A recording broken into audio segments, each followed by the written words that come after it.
Assalamualaikum warahmatullahi wabarakatuh. Perkenalkan, nama saya Arong Pringgojati, mahasiswa tasawuf psikoterapi semester 3. Saya di sini akan mengerjakan tugas UAS mata kuliah psikologi Islam. Saya di sini akan berikan judul psikopatologi dalam Islam, gangguan jiwa, penyebab dan terapi spiritual. Saya di sini akan membacakan latar belakang. Gangguan jiwa merupakan fenomena yang semakin meningkat seiring perkembangannya zaman. Banyak faktor yang menjadi pemicunya seperti tekanan hidup, tuntutan ekonomi, serta perubahan sosial yang begitu cepat. Dalam situasi seperti ini, Islam sebenarnya sudah menyediakan pandangan yang sangat konservatif mengenai kesehatan mental. Islam tidak hanya memandang gangguan jiwa sebagai personal psikologis, tetapi juga melihat adanya dimensi spiritual yang mempengaruhi kondisi seseorang. Nah, yang selanjutnya, urgensi kajian dalam Islam. Kajian psikopatologi dalam Islam penting dilakukan karena Islam memiliki manusia sebagai kesatuan antara jasmani, rohani, dan akal. Gangguan jiwa jika bukan hanya muncul karena faktor biologis, tetapi juga dipengaruhi oleh kondisi spiritual. Karena itu, terapi spiritual menjadi salah satu cara yang dianjurkan untuk memperkuat batin dan memulihkan keseimbangan hati. Penelitian ini mencoba melihat bagaimana pendekatan tersebut diterapkan langsung dalam kehidupan masyarakat, khususnya di lingkungan masjid. Nah, langsung ke metode penelitian.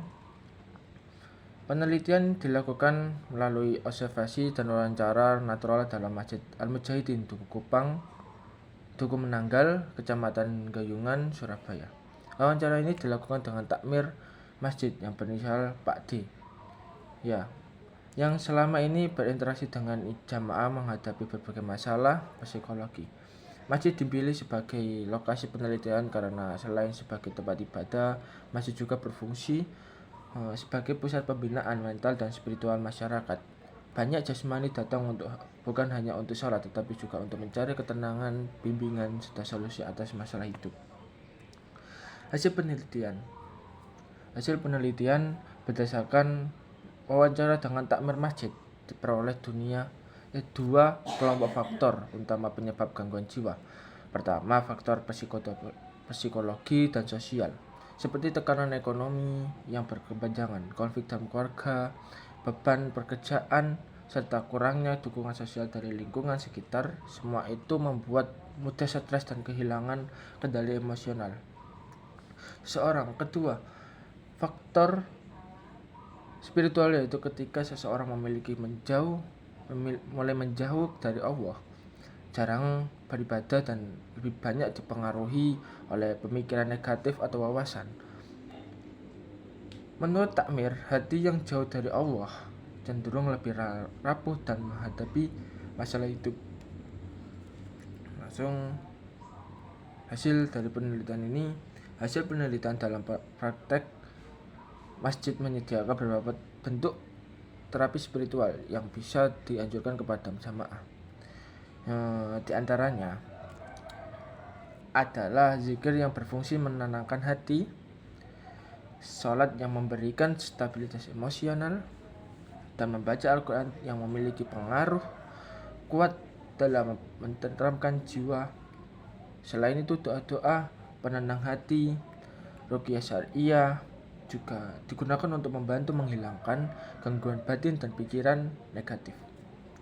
Takmir menegaskan bahwa semakin dekat seseorang dengan Allah, semakin kuat pula mentalnya untuk menghadapi berbagai ujian kehidupan. Langsung pembahasan hubungan mental dan spiritual. Temuan penelitian ini menunjukkan bahwa aspek mental dan spiritual saling berkaitan erat. Ketika spiritual seseorang kuat, kondisi mentalnya juga lebih stabil. Sebaliknya, ketika seseorang itu jauh dari nilai-nilai spiritual, ia lebih rentan mengalami kecemasan, stres, serta tekanan jiwa. Pendekatan spiritual seperti zikir, membaca Al-Quran terbukti membantu menurunkan kecemasan serta mengurangi pemikiran negatif yang mengganggu ketenangan seseorang. Nah, kesimpulan presentasi ini yang dari penelitian ini dapat disimpulkan bahwa gangguan jiwa dipengaruhi oleh faktor biologis maupun spiritual. Esa menawarkan solusi melalui penguatan iman dan pendekatan kepada Allah. Terapi spiritual seperti zikir, sholat, membaca Al-Quran, doa-doa khusus, dan ruqyah syariah terbukti menenangkan hati dan memberikan tenangan batin. Masjid memiliki peran penting sebagai pusat pembinaan mental spiritual masyarakat sekaligus menjadi tempat yang mendukung pemulihan jiwa serta menyeluruh. Nah, itu saja yang bisa saya jelaskan dari PPT ini. Jika ada salah kata atau perbuatan, saya mohon maaf sebesar-besarnya. Nun wal qalami wa ma yasturun. Astagfirul khairat. Wassalamualaikum warahmatullahi wabarakatuh.